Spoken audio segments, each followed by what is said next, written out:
BRB UK. Worse teeth, better accents. Hello, and indeed, ahoy hoy. Welcome one and all to episode 606 of BRB UK. I'm Dan, I'm one of your hosts, and I'm afraid it's a two-man show yet again this week because Don't Coleman... be afraid, Dan. I've got you. I am afraid. It's I'm okay. very afraid of you, Tim. I'm very afraid of you. No, that's exactly why. The restraining order means you should not have my back or be anywhere near my back or stand out of my... within 500 yards of Dan the Gibbons. lawyers said you've got to remain within my visual field when you're in my proximity, all right? That's what I've got to see what you're up to, all right? That's you fair. having my back, not reassuring. Just going to say that now, all right? It's the creepiness. Okay. It's the skulking that does me. That's what bothers me. And I do skulk well. You to do be skulk, fair. and I'm the a good sound skulker. of what can only be described as a moist tea bag being shaken up and down in a water bottle. That's the sound that I get from you. Very troubling. I know, right? Coleman's not here again this week. Well, he is here. No, because he's he got is soundboard. here, but not. Haven't you, Coleman? Thing sucks. Yeah, we go.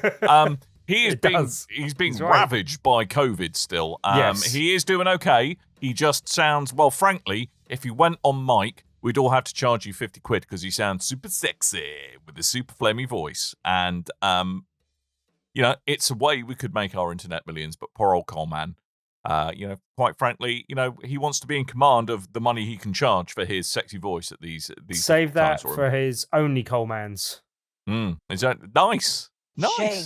Not quite as good as only Dan's, but Shame. Nothing's as good as only Dan's. That would be terrifying if actually that was that. Me and only other internet Daniels on a website. I'd buy that for $1. You could have me. Yeah, Daniel Day-Lewis. You could have him. He'd be up it's there only as worth well. $1, to be fair. Fine facial topiary on that hot chickadee, I tell you. I'm sure. Are you going to be rating every Dan that's ever been on the Yeah, internet I now? think we need a Is that Dan what we're doing? rating scale. Is what we need. Okay. Yeah. How many Dans out of Dan do you get? Yep. Eating my dust out of Dan's is what you get. Oh. Yeah. Right. We're going to do a bit of a show. Do you not want to eat dust out of Dan? You do not want to eat... No, you don't want to eat dust out of Daniel Day-Lewis's orifices. Is that like licking your belly button? Is that where the dust except comes moisture. from? The problem is with all the moistness that's involved. No, not All moist the moisture, dust. you can't That's actually It's the eat the worst. dust. It kind of congeals into like what can only be described as like really like the worst kind of low grade peanut butter. There's lumps in it for reasons that no one's quite been able Listeners to and work viewers, out. I'm very sorry. I took us all there. Yeah. I I'm apologize telling you what it is. for my actions. It's a problem. If you Do find not mention only the Dan's moist too belly button exciting, fluff. the moisture means that you cannot eat any dust because of all the moist. Can we talk about some video Coleman, games now, Dan? as Coleman says in chat, I hope there's some soundboard in this episode. I think I've just fed the soundboard for probably the next 150 episodes. Whatever my safe word is, can I use it now and can we move on? What is your safe word? I don't know. What should your safe word be? Avocado. Avocado. You want your safe word to be avocado. Yeah. Seriously. I won't mention it generally because I don't like avocados. You don't. And they're not usually singular. That's quite possibly the most East Finchley safe word you can have. One safe word is avocado. Christ. All right. Well, before you start extolling the virtues of mung beans on me, Tim, tell me a little about what you done play, because you played a demo that I'm quite excited about. I've was made aware of this game, which looks like a bit of a love letter to Advance Wars, but is apparently Advance Wars but better, is how I've heard it described. I think that's a fair description. If you were being slightly unkind, you would say it's very derivative of Advance Wars to the point where it might be a bit of a copy of it, basically. No, but that's not a bad thing, in my opinion. So what game are you talking about, first of all? It's a game called Warside. Yep. It's coming out in January of next year, 28th of January 2025. It is very much an Advanced Wars kind of clone in terms of it is a pixel graphic styled war turn-based strategy sim type thing. Turn-based game, turn-based strategy type game, akin to Advance Wars, Into the Breach, that type of thing, where it's on a kind of grid-based interaction, and everything is like Advance Wars. So you'll run one unit into another. It will bring up a little kind of panel that has the two units battling against each other in the kind of chibi pixel art styley. And it's got little miniature tanks going up against, kind of diminutive soldiers, and everything looks very cutesy, but it's all kind of military based. We spoke about Wargroove previously on the show, and Wargroove at least changed a lot of things. It had the same kind of pixel art style, and it had the same sort of gameplay. Whereas Warside is just like, no, just everything's the same. There's like very much in keeping with both games. It's got you've got a kind of and you didn't see so much of this in the demo, but there is a unit leader that has a superpower, but you don't get to use the superpowers from what I've seen of the demo so far. The demo is quite expansive. There's quite a bit to it, and you can download it for free on Steam. I don't know where else the demo is available. I'm not sure if it's available on Switch or consoles yet. But I do believe that this is coming to consoles and Switch in the future. It kind of lent itself well to being a Switch game in my mind, just because it is so similar to Advance Wars. That's where I'm used to playing this sort of game. So I actually applied for a review code, which I haven't heard back about yet, last week. But noticing that there was a demo on Steam Deck, I thought I'd try it out on the Steam Deck to see if it is, because it's not verified, but I think, and it's saying it's not verified for Steam Deck. But I think it now says playable, but when I originally downloaded it, it didn't even say that. But I can report back that it works really well on Steam Deck. Doesn't seem to be any major problems. The one thing I'd say is I haven't found if there's a button, and it's usually the case with this type of game, where you can cycle through units. And I don't know if that's just because there's not something attributed to it, or that's not something that's in the game yet, but that would be a nice addition. Likewise, it would be good if you could restart the level without having to quit out and go back in again. Small quality of life type things, but that's my only real sort of negative so far. But in terms of gameplay, it's really good. Like, it is this Advance Wars with a few different units.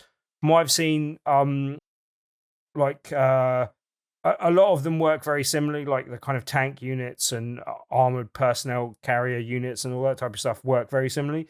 The one thing that is a little bit different is that the armored personnel carriers actually have a gun on them, and there's two different versions. There's one that you can use without weaponry and one that you can use with.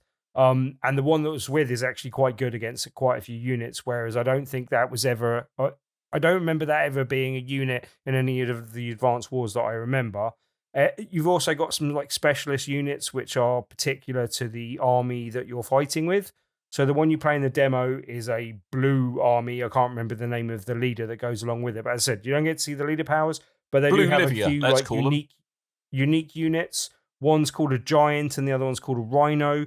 The giant, again, is like something we've seen in previous Advance Wars game where it's just a larger tank. And the rhino is actually an interesting unit that I haven't seen before in an Advance Wars style game, where it can push other units. And so it doesn't do any sort of direct damage, but in pushing stuff, if there's a unit behind it, it will sort of push things, like multiple things in a row. I've only had 3 in a row at once, and I don't know if it does more or if there is a limit to how many you could push. But if you push something and it's got a river or a lake behind it, it can actually push them into that and kill them entirely. Otherwise, if there's something solid behind it, like, say, a mountain, you can actually push multiple units and they'll all hit damage. And if they're the last one in the line, they can get crushed as well, basically. And I think you move like 3 squares forward at once, so you can crush multiple units at once as well. So it's a really good, it's a big, expensive unit, but it can actually do a lot of work in taking out multiple units in one go, which you can't usually do. Well, I hadn't seen in an Advance Wars style game before, so that's a really quite useful unit. But yeah, like as I said, it feels a little bit derivative of Advance Wars to the point where I'll be surprised if someone doesn't get a bit litigious about this because there are quite a few similarities in presentation and what's there. But I don't think you can protect mechanics, even though Nintendo seems to be trying to do that with Power World a little bit. But yeah, like I really like it. It's in the absence of there being a new Advance Wars, this feels like an Advance Wars sequel, and I'm quite happy with that. I ended up not picking up the remake of Advance Wars just because I'd played through the first two like previously, and I didn't really see the point in playing through them again. But this feels like a full-on sequel, and that is a really good thing for me because I really want an Advance Wars sequel, and in the absence of that, we got this. And yeah, I'm really glad that it seems to work well on Steam Deck. I might reapply for my review code and see if I can get it on Steam Deck because I think it's a really good fit for that. I haven't seen any problems with reading the text or anything else or gameplay stuff. But yeah, I've really enjoyed it so far and heartily recommend it. You can download the demo on Steam Deck for free at the moment, so you might want to check that out yourself. But yeah, I really enjoyed it. Well, that's quite cool. I might check that out. I mean, it's like you say, it's hard not to look at it in the shadow of Advance Wars, really. But I mean, they're talking. If you have a little read of the stuff on their website, they're talking a good talk, saying they're trying to combine the classic things of old with modern rendering, modern mechanics. How much they've stuck that, I don't know whether it's just a prettier Advance Wars by the way you're describing it. Is there anything kind of brand new there, really, that's kind of... I mean, just a few different units. And I didn't see the... one of the other units, just to speak to that a second as well, is a sniper. And that's got like kind of indirect fire. It's weak when it gets attacked directly because it won't attack back. But it'll also... It can attack without being attacked back because it can attack diagonally and indirectly. So yeah, it's a lot there. Yeah, but it's a little bit different. Again, that's not something that I remember seeing in an Advance Wars. And I think capturing works largely the same, but it depends on which version of Advance Wars. If I remember correctly, there was a slightly different way of capturing buildings, possibly across the different versions. But basically, you can't occupy cities and get units to regenerate in the same way that you can.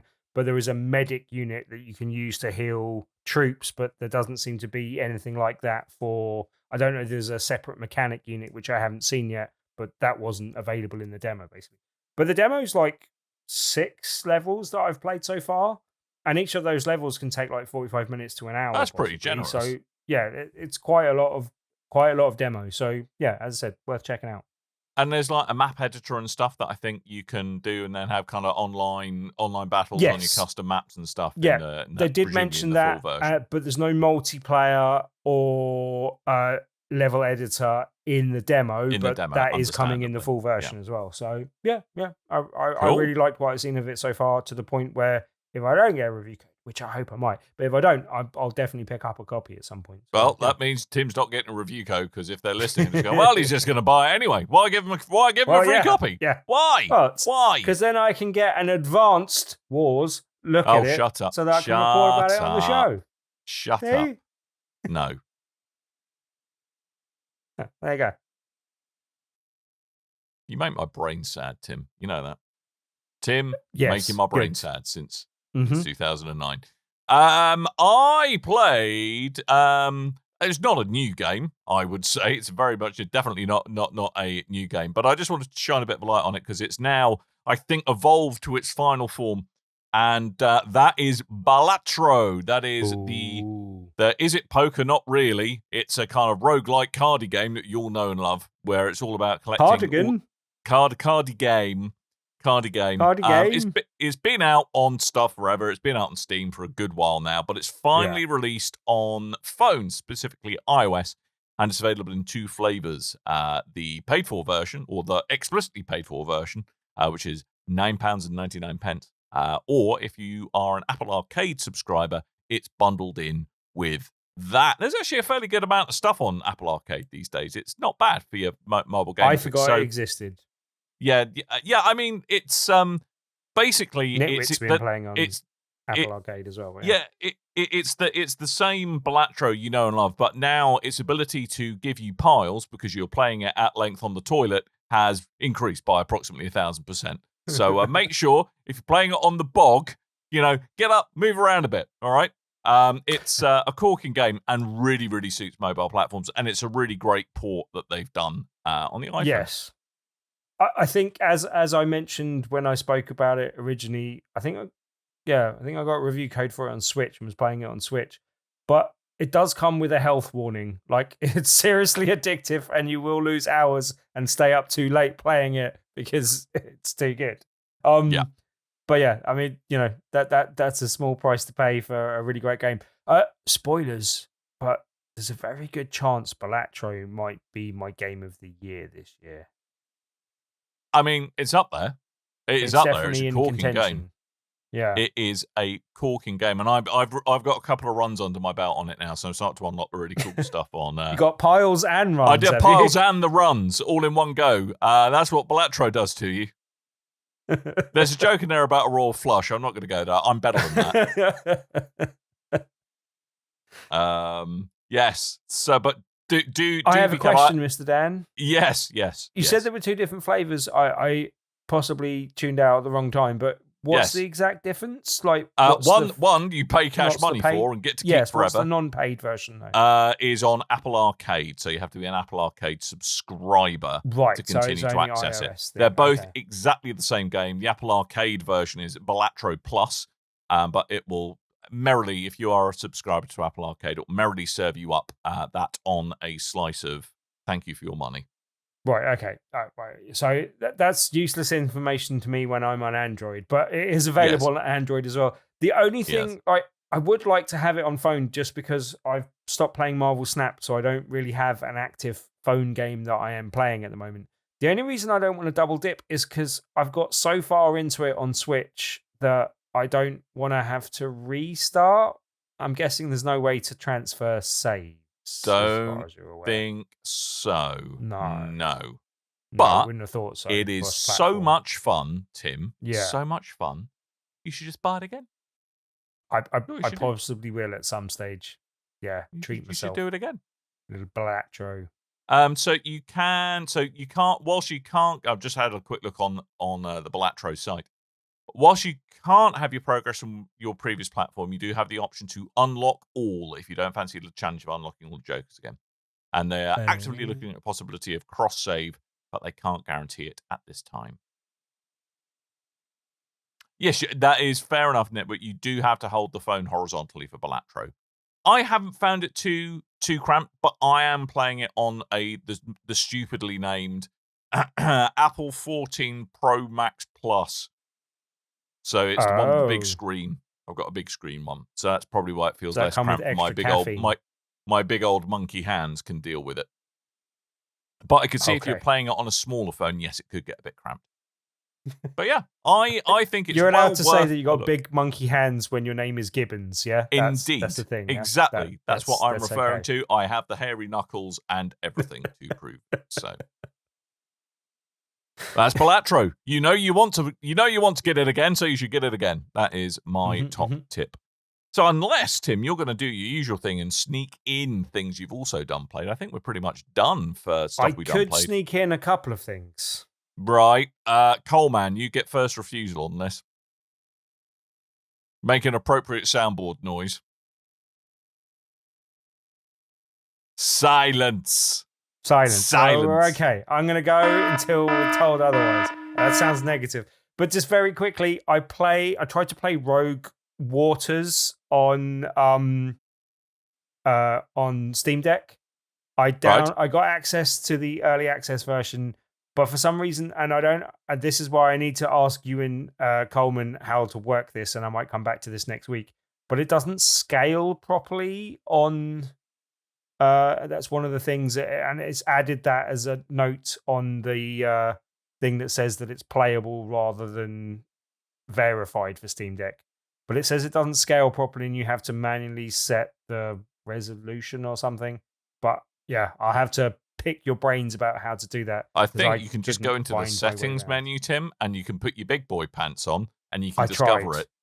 Yeah? How did that go for you? I was unsuccessful in my attempt, so I abandoned that and went with Warside. But that's another turn-based strategy game. That looks really good. The only other reason I couldn't play it is because it's not Mac compatible at the moment. But you can get early access to that if you request it and help them test it. I want to do that so that I can give them some feedback because I really like the look of the game. It is a pirate-based, turn-based game that looks really quite cool. I like the look of that, where you're kicking pirates overboard. So a turn-based strategy. Strategy. There we go. Yeah. You're welcome. Well done. Yes. Thematically appropriate music. Well done. Even better. Mr. Coleman. I was kind of hoping that was coming. There was something That else better I be a played this bonus week and I level. can't remember. That But I also better be a bonus did play in a few tournaments over the weekend, a store showdown and a actual tournament. Store showdown on the Saturday, tournament on the Sunday for Star Wars Unlimited. And I also played a draft event at Loading this week as well. So I have played a lot of Star Wars Unlimited this week, which is why I played a bit less video games. I will have a write-up about quick some question. of that stuff. Quick question. Are you still rubbish at it? I came third in the store showdown, which I was reasonably Out of how happy many with. people? 16 people. So That's not too actually bad. fairly respectable. Yeah, and I only lost one game. The person I lost to came second. The person that he lost to came first. So, yeah. The only annoying thing there was prizes for first and second were pretty good, and then they kind of bumped down a level for third. I was like, oh. Did they? But Was I it a still biscuit? got Did quite they give you a biscuit? for my money, and it was a really good fun day. That was at Leisure Games. I also went to a UKTC tournament on the Sunday. I did a bit worse there. I was very unlucky with some of the people I drew against because they were really good players. I think I won 2 and lost 4, and came 19th out of 35 or 34. So that wasn't too good. Bit worse than my last tournament, which I was a bit disappointed with. And then we did a draft event at Tuesday at Loading for set 1, which was really good fun. I really like draft events. I lost one game to Jimmy, the bar owner, but other than that, I won my other ones, which was, but that was a really good fun event. And we had a couple of people joining us for the first time and kind of, that was really good. So I really enjoyed that. We'll be doing another draft event on the 1st of the month, every month from now on, basically. So if that's of interest to you, there will be more details on bigrebel.com for Tabletop Tuesday in general. And also, I'm going to have a bit more of a write-up on some of those events I attended over the weekend when I get the chance to do so, which will hopefully happen tomorrow. Very good. Maybe. Very, very good. So I think that's probably, before Tim remembers something else that he's played, we probably ought to move on, I think, There was some Shame. to the news. I forgot what it was. No, you forgot. So you remembered something, but then you forgot what it was. Classic hit. I remembered that I forgot before, but I don't remember what it was. Oh my! What a waste of 10 seconds of my life that was. Can't Jesus, have it back. Tim. No, it's not only my life you've wasted there. It's at least 3 other people who are listening. That's 30 seconds of people's collective lives you have wasted. I hope you're happy with yourself, Tim. Well, I may have wasted more of Coleman's life if he cuts it out of the main podcast, but otherwise, it just wasted everyone's time. Everybody's time has. Yeah, everyone's time wasted. So we are going to move on now that Tim's finished rambling. We're going to move on to. No, he's not drunk. It's just him. It's just him. We are going to move on to the news, and it's been another lawyery. Well, actually, not massively. Was it lawyery? I don't know. Long story short, right? Emulation scene. Okay, Nintendo, not a big fan of it. I think we can all agree. They like suing people who make emulators for infringement of IP. Depending what your view is, it's either, that's either fair dinkum or it's video game preservation. But one Switch emulator that had managed to survive after Nintendo lawyered Yuzu into next week as a result earlier in the year, people thought that Rrujinx, which is developed out of Brazil, and Brazil has very emulation-friendly laws, apparently, has ceased to do its thing after Nintendo, quote, offered an agreement to stop working on the project. Now, what does that mean? No one quite knows. idea. People are wondering if Nintendo gave them a bit of money just to, stop. I would have thought there must have been something in it for him. So, so for all intents and purposes, Rrujinx has been shut down. Nintendo have reached out to its creator, made an offer or issued an agreement to stop development and remove all related assets. It's a bit another nail in the coffin for Switch emulation. I wonder if this is something where they were like, look, we don't like that you're doing it, but we like the way this works and the way you've done things. Here's some money and we'll officially take this off you so that we can use it for emulation. Do you want my completely unfounded take on it? And it's completely unfounded.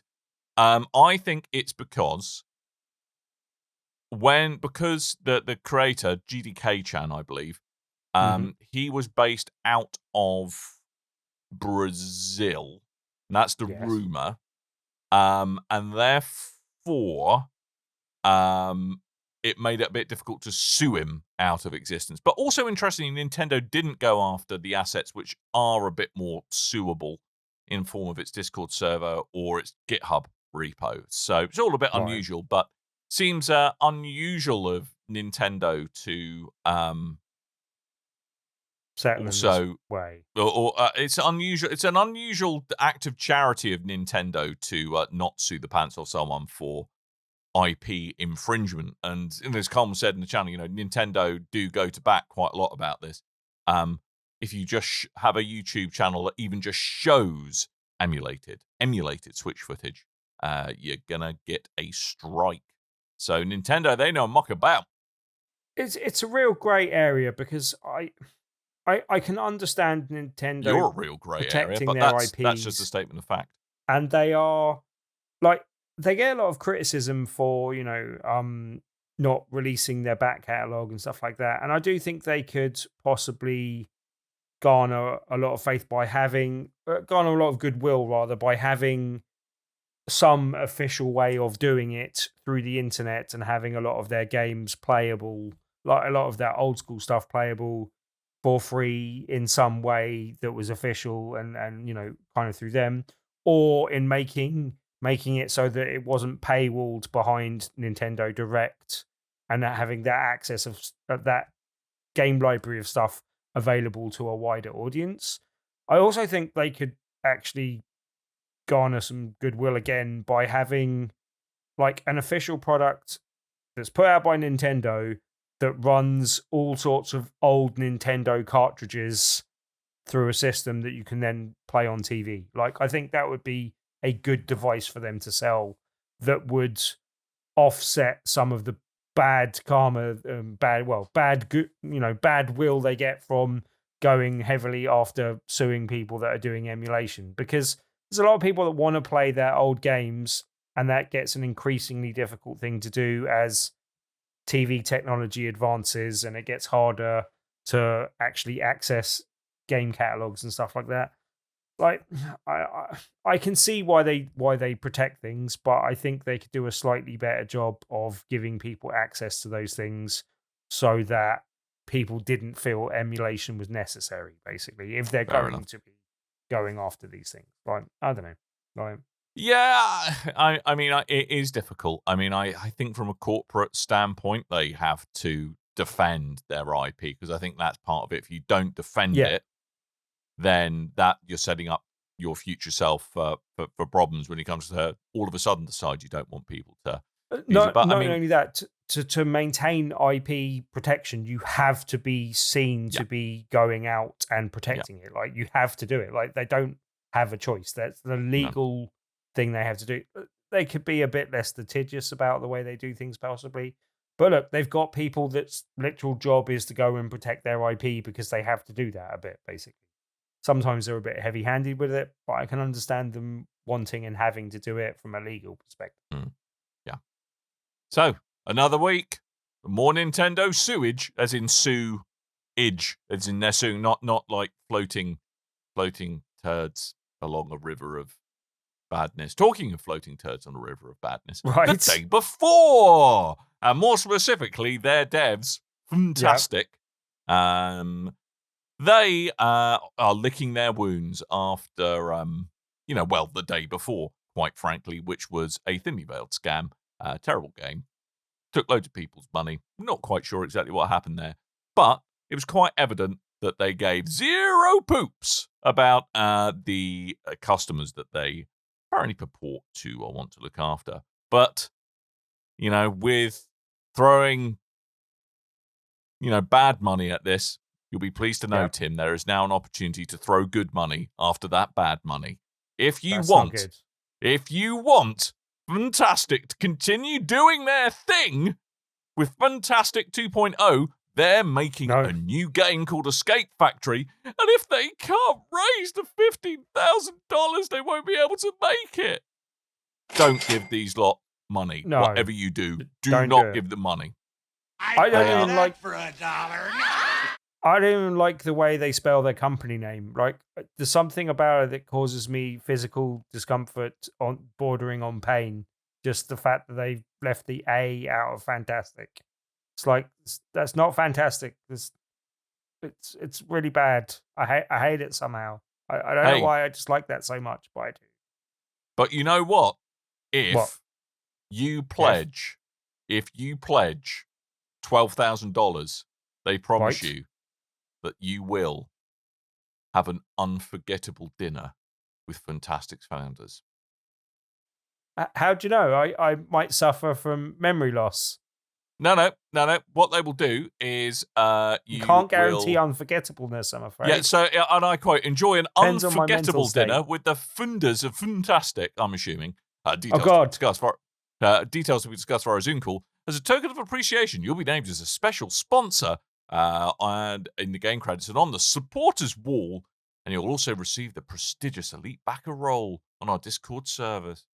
Oh, wow. Showcasing your exceptional support. So if you too want a dinner that you'll never forget, which I'm guessing with Fntastic means that they'll show up, you'll all show up to the restaurant and they'll leg it, leaving you to foot the bill. Yeah.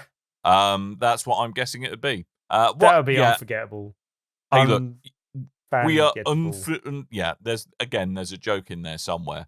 But I mean, look, everyone is free to do with their money what they will.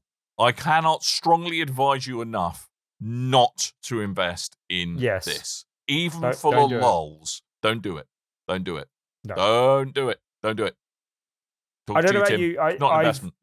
I have long since I've basically given up crowdfunding almost entirely. Like, I don't like doing it. I don't like the customer purchasing experience of, I give you money now, I get something maybe in a couple of years or not. Like, it's not a good consumer experience for me. But I especially never really bought into it for video games. Like, it just seems, I don't know, sort of disingenuous. Like, the whole thing is, you make the game, you fund the game, then you give me the game and I give you money. Like, that's like, I don't know. There's something I find I like the idea of bringing something into existence that wouldn't be otherwise, and that is the nice side of crowdfunding. But somehow the association of doing that with a board game or just a general product is more comfortable to me than doing it with a video game that could just very easily become vaporware or just go into development hell, and you never see any return on that investment. Now, I have seen no return on my investment in board games, but somehow it seems more probable that will happen with a video game than it will with another product. I don't know why in my head that's the case, but yeah, I don't like it. Yeah, they are shady, as you like. Yes, so, yeah, and given these people's track record, this is an even worse deal. Deal's getting worse all the time. Approach with a great deal of caution. So that's fantastic. They can off, in my opinion. Other news. We've all heard that Horizon might be getting a sequel, but rumor is Guerrilla Games may be prioritizing Horizon Online, which is like just about everything else these days, a purported live service multiplayer game set in the Horizon universe. which has got a Wow. working title of, and Tim, strap in for this bit of literary gymnastics, okay? You ready?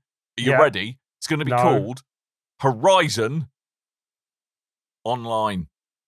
I doubt that's going to be the name. They can't be that bereft. No. Horizon Online. No. No? No. You don't like it. Focus test says, no. All right, okay. No. Yeah. So, the unfocused test says no. The unfocused test. So it sounds like the studio's been on a bit of an active hiring spree, which suggests a bit of a focus on co-op and online elements. So it seems that they're throwing a bit more resource behind this online venture. So who knows? It might. I think it's people potentially putting 2 and 2 together in terms of hiring sprees and getting 7, because it may well be that Horizon 3 they're still working on. They've already got the talent they need in house, and they're just hiring in. So I don't know. think Didn't someone comment on the fact that they're not working on Horizon 3 at the moment, which I think has given rise to this being rumored that they are working on a Horizon game, but it's not Horizon 3 basically. And it's not the Lego Horizon thing, because that's already on the way and known about. That can't say. I want that in my life. It looks amazing. I'm just a sucker. Yeah, I kind of quite like. I think it's just because Have you ever seen the Lego? Is it the Watcher? The thing with the big old flat the head big on it. tall neck. Yeah. Tall neck. Is it called the Lego tall neck? Is amazing, and that's possibly why I think it looks pretty. Perhaps I'm just a little bit of a sucker for those Lego games. Give me the giggles. I'm just a bit baffled as to is there a big overlap between people that like Horizon and people that like Lego games, and is there enough of a Venn in the middle portion of that Venn diagram to make a successful video game? I hope it is successful. I don't ever want to see a well-made game be unsuccessful. I'm just a bit doubtful that that's going to be big hit. It may just be me. Horizon is bigger than I kind of think it is, because I bounced off the first game and I never bought into the second game. So I love the universe. And everything in it should attract me more than it does, but it just doesn't for some reason. Coleman's suggestion of a Lego version of Watchmen. Can't see that happening without Alan Moore exploding. He's not much into commercialization, eh? No, he does not like the things. Although, I think a Lego Owl ship would be pretty cool myself. But who am I? Nice. Who am I to comment? Right.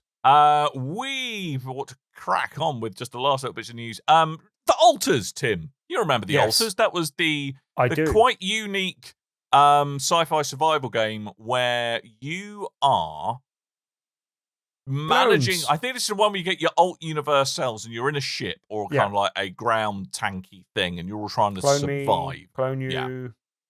Yeah, exactly. So it's kind of survivally. It's like Subnautica meets Midnight Suns ish, I suppose. A really cool idea of your alter ego or kind of alternate yous have in kind of the I suppose probably the managing relationships, I guess. That it's this dealing with the alternate universe versions of yourself insofar as the kind of the idiosyncrasies of your personality being played up. So the alternate universe version of you could be overly confident, or another one could be completely neurotic, for example. So it's quite a cool little idea of a game, but it has been pushed into Q1 2025, so probably end of March, I would guess. But yeah, so I mean, I hope all's well with them. If it's to put a bit of spit and polish, I'm all the more for it. I think it's a very interesting premise for a game. And it does look like it's going to be unusual. You can understand why this sort of game might take a bit of putting together, all the elements coming together at the last minute. And yeah, a delay is never great, but it's better than bringing out a broken game. So yeah, absolutely. And God knows we've got enough of them to go around at the moment. So yeah, I mean, that's what the team said. They're satisfied with the progress the game's making, but they want time to polish it a bit further and to optimize. So yeah, I am interested about where they go with this I'm clone intrigued. yourself to survive on a planet. So, yeah, interested. To be honest, Um, I completely forgot the game was coming out this year anyway, so it's not really bad news. Short-term memory, problems for the win. Good on you, Tim. See? Yeah. Good on you. And just to see us out, a little bit of Sony news. Sony news, the first, you can now pre-order again PS5 Pro consoles if you've got a spare £699.99 laying about. I didn't think they went out of stock at all, ever, no? And they went out briefly, but I think now Did they? the non-shiny or non-grey, I suppose, versions, special edition versions, are now definitely available. It's still a honking lot of money for a I hadn't marginal seen them upgrade. go out of stock. I think they've been in stock the whole think they time. did. I don't think because No. people were talking about the fact that they haven't sold out at all yet. So No. I had heard some the reports. the grey ones are definitely all scalpered up already. But yeah, I think the general ones have not sold out yet. Yeah. Well, if anyway, you can still get them, I suppose. So you too can get a PS5 Pro if you've got £700 burning a hole in your pocket for a marginal Tell me when the grey upgrade. controllers come back in stock. Now I wanna know. I would pick one of them up pretty quickly. But yeah, I still can't quite understand. Bearing in mind how far we are through this console generation already, it's a lot of money. It's a lot of money for an upgrade that's going to be marginal for some, I have to say. Yeah, But for me, it's just not worth it when I've also got to mess around with my upgraded internal hard drive. And no one wants to mess about with their upgraded internal hard drive. No. But then also, like, there's only, I think it's got a lesser return than it did in the previous generation because there are less games that I own that will possibly take advantage of it, and even less that I care about, sort of thing. I mean, one of those is like Ghost of Tsushima, which is a previous generation game anyway that got upgraded for PS5. So, like, I think part of the problem is all their presentations on YouTube. And I don't know about you, I watched all the Digital Foundry stuff as well, and they seem to be going, oh yeah, we'll be better, and this will be good, and blah, blah, blah. But there's nothing that anyone said or shown me that was convinced me that the PS5 Pro is a significant upgrade worth paying a substantial amount of money for. Like, and again, I just it's haven't sort of seen it. Everyone knows how much money is worth to them, and for some people, this might be a good use of cash. But to me, it's a lot of money. It's a lot of money from me. But in other Sony news as well, a little bit of, was it a bug? Were they just saying the quiet bit out loud? I don't know. So apparently a recent PS5 update has sparked some frustration amongst people. So rather than having unique game art on the home screen, it's for some users, that's been replaced with adverts that can't be turned off. Apparently, it's a bug. It's a bug, not a feature. It's a bug, not something they were looking to implement at some point. No, this was a bug. Apparently, the issue comes from the official news feed, which will now show ads, rather than whatever it used to show. My mind clearly doesn't work, but yes. Apparently, PlayStation know about this. Yeah. They're working on a fix. But even so, little bit face palm. Sounds like not a major issue. I mean, I don't know. Like, the store is essentially one big set of adverts for games.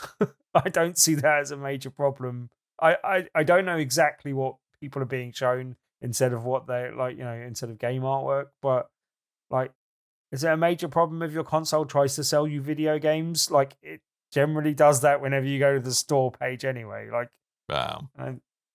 Yeah, people, I think it's just not a good look. All in. No. But it sounds like it was possibly accidental. So, boo! Where's the fun? Where's the fun in having a reasonable opinion, Tim? Boo! Boo! Boo! Boo! Well, that's it for news. So we probably are trundling along to wrapping this show up, but not before. Ladies and gentlemen, I extol upon you the virtues of going to tpublic.com/stores/BRB and buying things with my face on it is what you should do. Things with my face. Tim, quick stock check. T-shirts with my face on it. Are they available? They are. We had some sales this week, but no one bought your face. No one bought my face? No. Someone bought a hoodie. With my face? Sold a few tank tops, I think. And a few T-shirts, with my face? but not much. But none of your face. With my face. None with my face. What's wrong with my face? You saying there's a problem with my face? Yes. Oh. No one likes wearing your face, Dan. Not even you. Buy my face. Buy my face. Buy my face. tpublic.com/store/BRB. Buy my face. Tuesday is a Tuesday, Tim. Eating my dust. Yeah, thank you, Carmen. Tuesday is a Tuesday, so tell us what's happening on Tabletop Tuesdays. Is a Tuesday, Dan, and each and every Tuesday we do an event called Tabletop Tuesday at the Loading Bar in Stoke, Newington. You can come along and join us this week, and if you play the feature game, you can possibly win a copy of the feature game. And this week's feature game is a little game called Anarchy Pancakes. At what? Anarchy Pancakes. I will double check this is the case, but I believe it's by the same people that made Exploding Kittens, which Pensive Gamer mentioned earlier in the show that she was playing on, I believe, on phone. I wasn't sure if it was iOS or Android. But yeah, Exploding Kittens, a very popular card game. This is a game by the same developers of that game as well. But it's a silly little party game. Looks really good fun. There will be more details on the top, well, not quite the top, but the right-hand side of bigredbarrel.com. And you can check out our meetup group, which has over 2,100 plus members, and check out details of, by searching for Tabletop Tuesday. If you're listening to the live show, there won't be details up just yet, but if you're listening to this on the Friday release, there should be details up by the time you are hearing this. And yeah, you can come along when Anarchy Pancakes will also be doing organized play of the game I mentioned earlier in the show, which is Star Wars Unlimited. So we've had, as I said, a couple new players joining us this last week. So we've got even more Star Wars Unlimited players. So you can come along and join us. It's a good time to join us and learn that game if you're interested in doing so. Again, more details on bigredbarrel.com or meetup, search for Tabletop Tuesdays, or just come along to the Loading Bar in Stoke Newington on Tuesday. And you too can listen to Tim to drone on about how he was finished third next to some bloke called Clive and another one called Dave behind the back of a shed while they're all playing Star Wars. It's that he can tell you those fun tales where he finished third. Podium finish, apparently. Doesn't like to go on about it. So yeah, Tabletop Tuesday, Loading Bar, Stoke Newington. Go there on a Tuesday, or don't. But I think you're missing out if you don't go there. And really, the next things we have to do is to remind you that we have a Discord. Yes, we do. But we also, most importantly, have a brand spanking new website at www.bigredbarrel.com. It is all singing, all dancing, all spanking, mate. All avocados. Spanking. Yes. Avocados. Go there. Go check out stuff. There's content coming out, spilling out of the internet in that general direction. So you should go and have a look. You can find our podcast there and a bunch of other content by our awesome, awesome team of just generally wonderful people who put content up on bigredbarrel.com. Like I said, we've got a Discord. There's a link to it there. There's a link to Tabletop Tuesdays there as well. A link to all of the fun stuff that we like to do. And I always enjoy, however, if you haven't got time to go to our website, I like trying to pronounce our Discord link, which is discord.com/invite/mntuhafwa. One day we will be posh enough to have our own vanity URL. Helps no one. Yeah. Discord.com/invite/mntuhafwa. Yes, you should do that. And also stalk us in a respectful way on X, Threads, and Facebook at Big Red Barrel. All of those places. And if you have enjoyed this week's show, or in fact any of the shows that you've listened to, you can be an absolute legend and leave us a review. Wherever you get podcasts from, you can leave a review there. And Coleman has sent a pack of bloodthirsty review-nomming dogs out into the internet to go and find all of the reviews, nibble them out the internet, and return them back to us, where we read them and we laugh and go, look at all the reviews. Seriously, please leave us a review. I thought you were saying there that Coleman sent out a pack of blood in some sort of vampire mail order weirdness thing going on that I didn't know about. No, It's none of that. Not the big red barrel full of blood. No, Tim. No. And that, I suppose, is it. I think we're done for the week. We've run out of things to talk about, which is good and surprising, considering Tim's here and left unattended by a grown adult. But we're going to be back next week, hopefully, with Coleman in tow, if we can, assuming he is. Get well soon, Mr. Coleman. Yes, he can. If he can communicate through the medium something other than a soundboard, which will be a pleasant surprise for all involved. Come back next week for episode 607, where there'll be more of this nonsense that you can shove into your ear holes. But until then, all that really remains is for me to remind you that I have been Dan. I might have been Tim. And that bloke in the corner fondling a soundboard has been Coleman. So, oh no, he's taking a dive. Has he? Maybe. Assassin's Coleman. Oh, that's him hitting Yeah, the bottom. that was not. That was just a straight old face plant into concrete. No falling into hay. Assassin's Creed fail. Missed the hay. Coleman. Yeah, he did miss the hay. So we're done. You've been listening to us. Thank you so much. And until next time, dear listeners, doodle bye.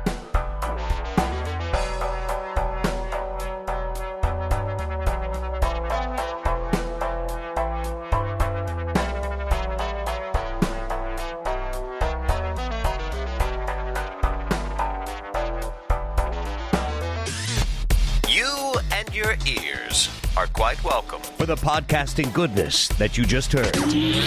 Why not roll on over to BigRedBarrel.com for more podcasts, news, reviews, and videos from the biggest, reddest site on the internet, BigRedBarrel.com. And just to loop back on Power, it's out now everywhere in the world apart from Japan. Yeah.